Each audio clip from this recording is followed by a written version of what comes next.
আজকের ক্লাসে স্বাগতম। আজকে আমরা আলোচনা করব প্রথম n সংখ্যক স্বাভাবিক জোড় সংখ্যার সমষ্টি কিভাবে নির্ণয় করা যায় তা আমরা নির্ণয় করব। আরেকটি আছে প্রশ্ন, প্রথম n সংখ্যক স্বাভাবিক জোড় সংখ্যার বর্গের সমষ্টি নির্ণয়। এই দুটি আলোচনা করতে গেলে আমাদের যে সূত্রগুলো লাগে তা আমরা ইতিপূর্বের ক্লাসে আলোচনা করেছি।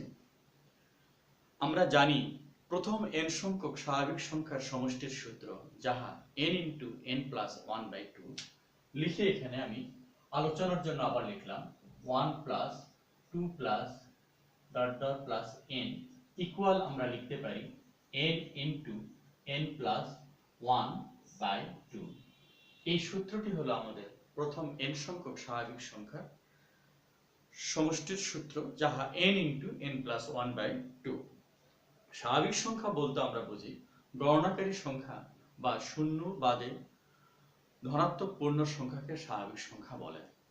তাহলে প্রথম n সংখ্যক স্বাভাবিক সংখ্যা মানে 1 থেকে n পর্যন্ত আমরা নিয়েছি, যার সমষ্টি n ইন্টু n প্লাস 1/2।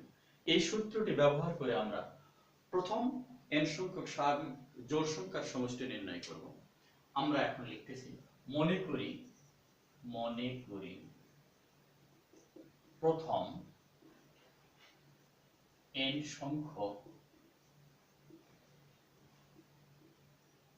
স্বাভাবিক জোড় সংখ্যার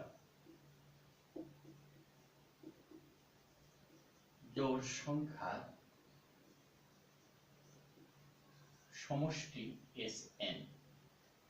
তাহলে আমরা লিখতে পারি অতএব Sn equal 2 plus 4 plus 6 plus dot dot plus 2n। আমরা এখানে প্রথম n সংখ্যক স্বাভাবিক জোড় সংখ্যা লিখলাম 2 plus 4 plus 6 plus dot dot plus 2n পর্যন্ত আমরা নিয়ে নিলাম। এখন আমরা লিখতেছি যে এখান থেকে যদি আমরা 2 কমন নেই, এখানে 1 পাবো, এখানে 2 পাবো, এখানে 3 পাবো, এখানে n পাবো। আমরা 2 কমন নিলে আমরা পাচ্ছি। এখন আমরা লিখতে পারি 2 ইন্টু, আমরা জেনেছি প্রথমে এবং ইতিপূর্বে আলোচনা করেছি 1 plus 2 plus dot dot plus n। প্রথম n সংখ্যক স্বাভাবিক সংখ্যার সমষ্টির সূত্র হলো n ইন্টু n প্লাস 1/2। এখানে আমাদের পেয়েছি 2 কমন নেওয়ার পর 1 plus 2 plus 3 plus dot dot plus n, যার পরিবর্তে আমরা লিখতে পারি n ইন্টু n প্লাস 1/2। আমরা লিখলাম 2 আমরা কেটে দিলাম, তাহলে n ইন্টু n প্লাস 1। আমাদের এই অ্যান্সারটি আমাদের সম্পন্ন হলো। তাহলে আমরা জানলাম প্রথম n সংখ্যক স্বাভাবিক জোড় সংখ্যার সমষ্টি n ইন্টু n প্লাস 1। আমরা এটা পেয়েছি। এরপরে আরেকটি আমাদের প্রশ্ন আছে, প্রথম n সংখ্যক স্বাভাবিক জোড় সংখ্যার বর্গের সমষ্টি আমরা কিভাবে নির্ণয় করব তা আমরা এখন আলোচনা করব।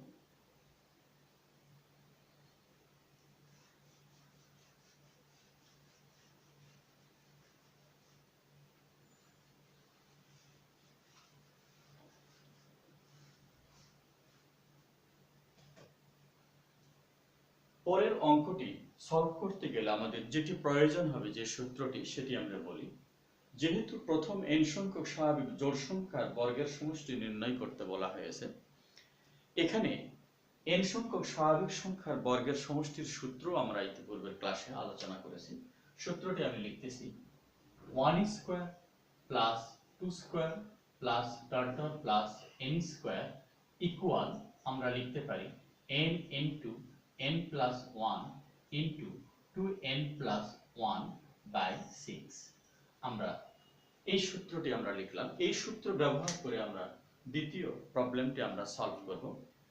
প্রথম n সংখ্যক স্বাভাবিক সংখ্যার বর্গের সমষ্টি, প্রথম n সংখ্যক স্বাভাবিক সংখ্যার বর্গের সমষ্টি হলো আমাদের n into n plus 1 into 2n plus 1/6। দ্বিতীয় প্রবলেমটি আমরা সলভ করতেছি। মনে করি প্রথম n সংখ্যক স্বাভাবিক জোড় সংখ্যার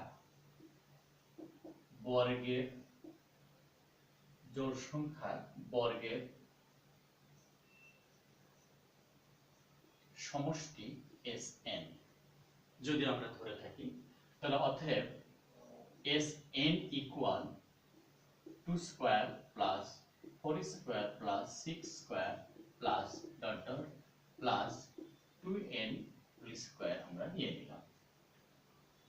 প্রথম অবস্থায় আমরা নিলাম। এরপর আমরা যদি প্রত্যেক অংশ থেকে কমন নেই, এটাকে প্রথম আটটাকে আমরা লিখতেছি 2 square plus 2 square into 2 square লিখলাম, এখানে 2 স্কয়ার ইনটু 3 স্কয়ার লিখতেছি dot dot plus 2 square into n square আমরা লিখলাম। এখন যদি আমরা 2 স্কয়ার কমন নেই, নিলে আমরা পাচ্ছি 2 square 1 plus 1 square into 1 square এখানে লিখতে পারি 1 square 2 square 3 square plus dot dot plus n square আমরা লিখলাম। এখন আমরা বলতে পারি, যেহেতু আমরা সূত্র শিখেছি 1 square plus 2 square plus dot dot plus n square equal n into n plus 1 into 2n plus 6, আমরা এই সূত্রটি এখানে প্রয়োগ করব। ইকুয়াল 2 স্কয়ার মানে আমরা 4 নিয়ে নিলাম, এখানে n into n plus 1 into 2n plus 1 by 6 আমরা লিখলাম। এখন আমরা যে কাজটি করব, এখানে আমরা কেটে দিলে আমাদের 2n into n plus 1 into 2n plus 1 by 3 আমরা লিখলাম। আমাদের এই অ্যান্সারটিও আমাদের সম্পন্ন হলো। তাহলে আমরা জানলাম যে প্রথম n সংখ্যক স্বাভাবিক জোড় সংখ্যার বর্গের সমষ্টি হলো আমাদের 2n into n plus 1 into 2n plus 1 by 3।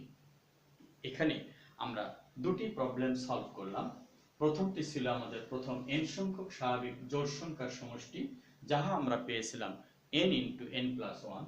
পরেরটি আমরা প্রথম n সংখ্যক স্বাভাবিক জোড় সংখ্যার বর্গের সমষ্টি, ওখানে জোড় সংখ্যা এখানে বর্গের সমষ্টি জোড় সংখ্যা, যাহা আমরা পাইলাম 2n into n plus 1 into 2n plus 1 by 3। আজকে এখানেই, আল্লাহ হাফেজ।